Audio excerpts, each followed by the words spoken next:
नमस्कार, मी राहुल कुलकर्णी. आज सुप्रीम कोर्टाने प्रशांत भूषण ह्यांना की जे गेले 30 वर्ष भारतामध्ये विविध चळवळीच्या माध्यमातून आणि न्यायालयामध्ये घेतलेल्या विविध पिटिशनच्या माध्यमातून देशाला परिचयाचे आहेत. खास करून आपल्याला त्यांचा परिचय झाला तो अण्णा हजारे यांच्या मोमेंटपासून. जी चळवळ करप्शनच्या विरोधात सुरू झाली होती, तत्कालीन आघाडी सरकारच्या विरोधात, आणि ते सरकार नंतर पडलं आणि अरविंद केजरीवाल यांचा एक मोठा चेहरा म्हणून उदय झाला. नंतर प्रशांत भूषण आणि अरविंद केजरीवाल यांचे संबंधही बिघडले. त्या काळापासून खरं म्हणजे महाराष्ट्रामध्ये प्रशांत भूषण यांची ओळख महाराष्ट्राला होऊ लागली. प्रशांत भूषण यांचे वडील हे भारतामध्ये लॉ मिनिस्टर राहिलेले, तेही नामांकित वकील होते. सो प्रशांत भूषण यांना सर्वोच्च न्यायालयाने आज म्हणजे जे 3 न्यायाधीशांचं खंडपीठ होतं त्या न्यायाधीशांनी त्यांना आज दोषी धरलेलं आहे, कोर्टाची अवमानना केली म्हणून. आणि त्यांना काय शिक्षा द्यायची याबद्दलचा निर्णय होणार आहे तो 20 ऑगस्टला. जी कंटेम्प्टची प्रोसेस आहे त्यानुसार प्रशांत भूषण यांना 6 महिने किंवा दंड किंवा दोन्ही अशा पद्धतीची शिक्षा होऊ शकते. किंवा प्रशांत भूषण यांनी जर माफी मागितली तर सुप्रीम कोर्ट हे त्यांची शिक्षा कमी करू शकतं, माफ करू शकतं, जे पूर्वी घडलेलं आहे. मार्कंडेय काटजू यांची जी केस आहे ती तुम्ही एकदा काढून बघा. सो मुळामध्ये घडलंय काय हे जर नीट समजून घेतलं तर मग एक मूलभूत प्रश्न कसा निर्माण झालेला आहे ह्याकडे आपल्याला बघता येईल, आणि म्हणून आपण तो आजचा एक्सप्लेनर व्हिडिओ करतो. प्रशांत भूषण यांनी 27 आणि 29 जून अशा 2 दिवस ट्विट केले. पहिला जो ट्विट होता त्या ट्विटमध्ये ते असं म्हणाले की when historian in future look back at the last 6 years to see how democracy has been destroyed in India even without a formal emergency, they will particularly mark the role of the Supreme Court in the destruction and more particularly the role of the last 4 CGIs. मागच्या 4 सर्वोच्च न्यायाधीशांनी ज्या पद्धतीचं काम सर्वोच्च न्यायालयामध्ये केलं आहे आणि खास करून गेल्या 6 वर्षामध्ये अर्थातच मोदी यांच्या नेतृत्वाखाली जे भारतीय जनता पार्टीचं सरकार आलं त्यावरती प्रश्नचिन्ह निर्माण करणारं आणि सन्माननीय न्यायाधीशांनी जे काम केलेलं आहे ते ड्युबिसियस आहे. ते त्यांना जे काम दिलेलं आहे, ज्याला आपण रामशास्त्री बाणा वगैरे असं म्हणू, तर त्याला ते अनुकूल नाही आहे असं त्यातून संकेत जातो किंवा असा एक सूर निघतो.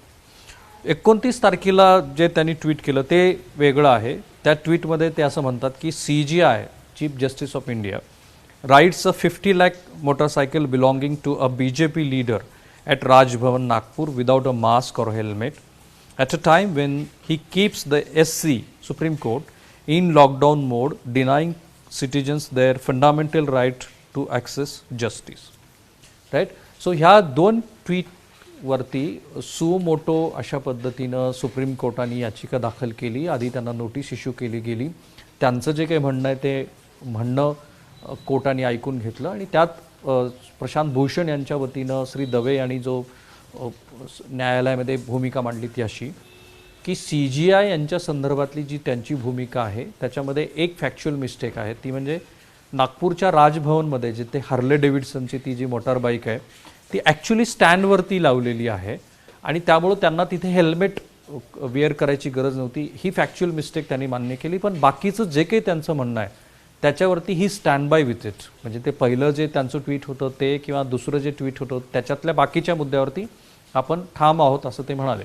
आणि हे म्हणत असताना भारतीय राज्यघटनेतलं जे 19वा कलम आहे जे तुम्हाला, मला आणि प्रशांत भूषणसह सर्वांना मिळायला अधिकार आहे तो म्हणजे फ्रीडम ऑफ एक्सप्रेशन. सो मी फ्रीडम ऑफ एक्सप्रेशनचा वापर केला असं त्यांची ती आर्ग्युमेंट होती की जी आर्ग्युमेंट आता सन्माननीय जे न्यायाधीश आहेत ज्यांच्या नेतृत्वाखाली हा खटला सगळा चालला, श्री अरुण मिश्रा, BR गवई आणि कृष्णा मुरारी, ह्या तिन्ही न्यायाधीशांनी हे मान्य नाही केलेलं आणि प्रशांत भूषण ह्यांना त्यांनी जे ट्विट केलेले आहेत त्याबद्दल दोषी धरले. प्रशांत भूषण यांच्याबरोबर ट्विटरला सुद्धा सुप्रीम कोर्टाच्या वतीनं नोटीस इश्यू करण्यात आलेली होती. परंतु ट्विटरनी जे काही एक्सप्लेनेशन दिलं, कारण मुळात ट्विटरला का नोटीस इश्यू केली तर इतकं डिरोगेटरी किंवा ज्याच्यातून सुप्रीम कोर्टाची बदनामी होते असं ट्विट किंवा असे ट्विट्स तुम्ही पब्लिक प्लॅटफॉर्मवरती का चालू ठेवले किंवा ते ते का अपिअर होऊ दिले किंवा नंतर ते ब्लॉक का नाहीत केले अशी सुप्रीम कोर्टाने विचारणा केली. पण जे काही सुप्रीम कोर्टाकडं ट्विटरनी जी काही भूमिका मांडलेली आहे ती सुप्रीम कोर्टाने मान्य केली. So Twitter is let off. ट्विटरवरती काहीही आता तक्रार नाही आहे. पण ह्यातून निर्माण झालेला जो प्रश्न आहे तो प्रश्न अधिक महत्त्वाचा, अधिक मूलगामी आहे. ज्या फ्रीडम ऑफ एक्सप्रेशनचा उल्लेख केला जातो त्याच्या आधी अनेक वेळेला कंटेम्प्ट ऑफ कोर्ट ह्याच्यावरती चर्चा झालेली आहे. मूलतः एक संकेत असतो की सन्माननीय न्यायाधीशाच्या गरिमा किंवा त्याला ती जी प्रतिष्ठा आहे त्याला कुठेही बाधा येता कामा नये. परंतु एखाद्या न्यायालयानं एखादं जजमेंट दिलं तर त्या जजमेंटबद्दल क्रिटिसाइज करण्याचा पूर्ण अधिकार सर्वसामान्य मंडळीला आहेच. तो ह्या केसमध्ये प्रशांत भूषण यांनी तो वापरला आहे असं दिसतंय. कारण जे परसेप्शन गेल्या 5-6 वर्षामध्ये आहे त्या परसेप्शननुसार आपल्याला असं दिसतंय की ज्या पद्धतीचे जजमेंट्स सुप्रीम कोर्टातनं आलेले आहेत त्याबद्दल प्रशांत भूषणच काय याच्या आधी अनेक जणांनी वेगवेगळ्या पातळीवरती वेगवेगळी मतमतांतरं व्यक्त केलेली आहेत. Be it an example of Ayodhya verdict. So Ayodhya verdict ज्या मुद्द्यावरती दिलं गेलं, जसं की बाबरी मस्जिद पाडली गेली आणि त्या पाडण्यामध्ये काही जणांचा हात होता हे न्यायालयाने मान्य केलं.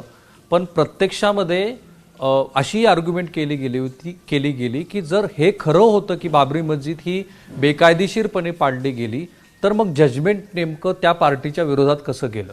सो अशा पद्धतीच्या कोणत्याही निर्णयाला क्रिटिसिझम करणं किंवा त्याला क्रिटिसाइज करणं हे अपेक्षितच असतं. आणि गेल्या 6 वर्षामध्ये अशा पद्धतीनं दिसलेलं आहे की वेळोवेळी भारतीय जनता पार्टीच्या नेतृत्वात असलेल्या सरकारचा इन्फ्लुएन्स आहे अशा पद्धतीच्या डिबेट झालेल्या आहेत. मग त्या मेनस्ट्रीम टेलिव्हिजनमध्ये झालेल्या आहेत किंवा सुप्रीम कोर्टामध्ये प्रॅक्टिस करत असलेल्या वकिलांनी आर्ग्युमेंट्स केलेले आहेत, मुद्दे मांडलेले आहेत. बट ऑब्वियस आहे की जो प्रिन्सिपल अपोजिशन पॉलिटिकल पार्टी आहे काँग्रेस पार्टी त्यांनी अशा पद्धतीच्या क्रिटिसिझम करणं. पण this is a public discourse. Public प्लॅटफॉर्मवरती अशा पद्धतीनं चर्चा होणं याच्यात वावगं काही नाही आहे. त्यामुळे प्रशांत भूषण यांचं जे पहिलं ट्विट होतं ते ट्विट त्या अर्थाने काही नवं ट्विट नाही आहे किंवा तशा अर्थाची काही नवी आर्ग्युमेंट नाही आहे. सेकंड ट्विटमध्ये सुद्धा प्रशांत भूषण यांच्या बाजूनं बरेच जण जे उतरलेले आहेत किंवा ज्या पद्धतीच्या सोशल प्लॅटफॉर्मवरती ज्या भूमिका व्यक्त होत आहेत त्याच्यामध्ये तथ्यांश अशा अर्थाने आहे की हे एक इंडिव्हिज्युअल क्रिटिसिझम आहे. एखाद्या व्यक्तीने हार्ले डेव्हिडसनवरती अशा पद्धतीची पोज देणं आणि त्यानिमित्ताने प्रशांत भूषण यांनी काही प्रश्न उपस्थित करणं तो एवढा महत्त्वाचा मुद्दा नाही आहे. कारण CGI हे एक व्यक्ती पण आहेत आणि एका व्यक्तीवरती केलेलं ते क्रिटिसिझम होतं जरी ते CGI असले तरी. आणि ज्या पद्धतीचा तो फोटो अपिअर झाला त्यानंतर बऱ्याच क्रिया प्रतिक्रिया उलट्या सुलट्या आलेल्याच आहेत. त्या काही एकट्या प्रशांत भूषण यांच्या पण आलेल्या नाही आहेत. मूळ मुद्दा हा आहे की सुप्रीम कोर्टासमोर की जी हायेस्ट ज्युडिशियल बॉडी आहे तिच्यासमोर इतके महत्त्वाचे प्रश्न आहेत का की ज्या प्रश्नावरती प्रशांत भूषण यांना नोटीस इश्यू करावी आणि त्यातून सुप्रीम कोर्टामध्ये अशा पद्धतीच्या घटनाक्रम व्हावा किंवा अशा पद्धतीची आर्ग्युमेंट व्हावी आणि ज्यातनं फायनली ज्याचा 30 वर्षाचा स्वतःचा प्रॅक्टिसचा अनुभव आहे किंवा जे विविध मुद्दे घेऊन किंवा विविध पातळीवरती सामाजिक फिगर बनलेले आहेत तर अशा व्यक्तीविषयी क्रिटिसिझम व्हावं आणि मग ते जजमेंट यावं. खरं म्हणजे बऱ्याच जणांना असं वाटू शकतं की ही ती वेळ पण नाही आहे, इतका सुप्रीम कोर्टाने याच्याकडे लक्ष द्यावं, इतका महत्त्वाचा तो मुद्दा पण नाही आहे किंवा इतके महत्त्वाचे ट्विट पण नाही आहेत. आणि महत्त्वाची गोष्ट अशी की फॉरगेट अबाउट प्रशांत भूषणची केस किंवा आत्ताचा सगळाच जो काही ज्या काही घडामोडी आहेत त्या मूळ मुद्दा हा आहे की भारतीय लोकशाहीमध्ये freedom of expression is very important thing. जर आपल्याला व्यक्तच व्हायचं नसेल अर्थात ज्या घालून दिलेल्या मर्यादा आहेत त्या, पण त्या मर्यादाची पातळी कोण ठरवणार. आणि कोणत्याही प्रगतशील लोकशाही राष्ट्रामध्ये सगळ्या पद्धतीचं क्रिटिसिझम हे अलाउड केलं पाहिजे. मग त्या क्रिटिसिझमच्या परिप्रेक्षामध्ये सुप्रीम कोर्टाचे न्यायाधीश येत असतील तर काय हरकत आहे. खुली चर्चा आहे, खुल्या चर्चामध्ये क्रिटिसिझम असेल, प्रेझिंग असेल तर ते होत राहणार आहे. दिस इज द डेमोक्रेसी. त्यामुळे ही चर्चा इथे थांबणार नाही आहे.